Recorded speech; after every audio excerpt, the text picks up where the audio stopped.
UK and EU agreed to keep talking, but warn no-deal Brexit is now likely. The United Kingdom and the European Union have warned a no-deal Brexit was now likely, even as they agreed, once again, to extend trade talks beyond a self-imposed Sunday deadline.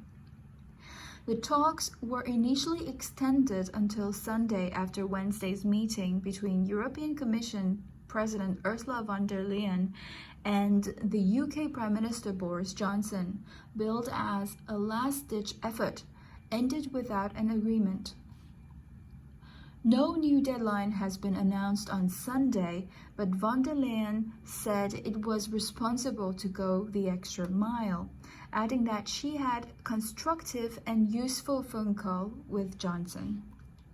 Speaking in London, Johnson said the two sides remain far apart on key issues and warned that the most likely thing now is we have to get ready for WTO terms, Australia terms, he warned. Australia doesn't have a free trade agreement with the European Union, even though talks to secure one are in progress. The expression Australia terms has been widely used by Johnson and his government as an euphemism for a no-deal Brexit. But the term is misleading because Australia and the EU already have a mutual recognition agreement, which makes it easier for manufacturers to secure the regulatory approvals needed to sell their goods. However, the UK doesn't have such an agreement with the EU. If no deal is agreed, it would be forced to trade with the bloc according to rules set out by the World Trade Organization. That would mean new tariffs and other barriers such as regulatory checks and paperwork. The British PM said his government will continue to try to reach a trade deal, but warned there may not be a resolution by the January 1st deadline. I do think there is a deal to be done, but we remain far apart on key issues. And we have to take back control of our fisheries, Johnson said. The European Union and the UK have been trying for months to agree on a trade deal before the Brexit transition period ends at midnight on December 31st. Earlier this week, a joint statement by Johnson and von der Leyen cited three critical sticking points: fishing rights, the UK's ability to diverge on EU standards, and legal oversight of any deal. Failing to reach a trade deal would be economically painful for both the EU and the UK, although the impact on the UK would be disproportionately larger because the EU is by far its biggest trading partner. Losing access to its single market would cut UK's businesses off from Europe's 450 million consumers and burden them with extra tariffs and red tape.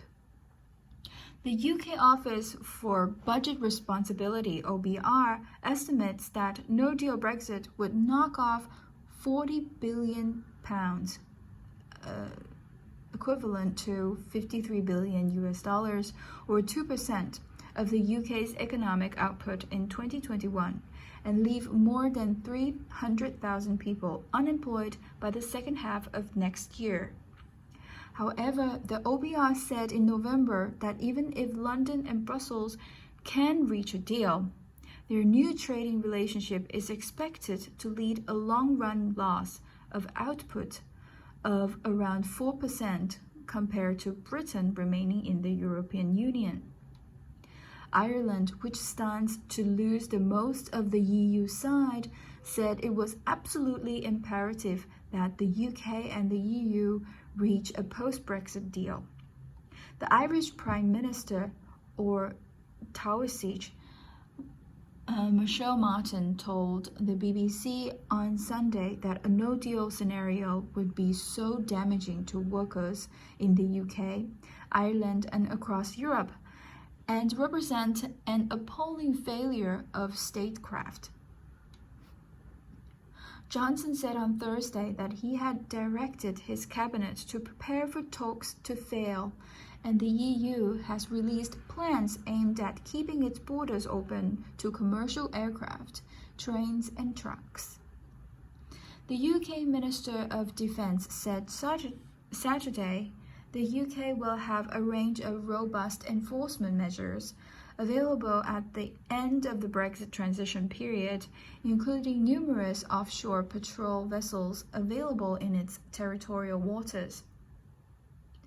4 offshore patrol vessels will be available to patrol UK waters to assist other government departments where needed, the minister said.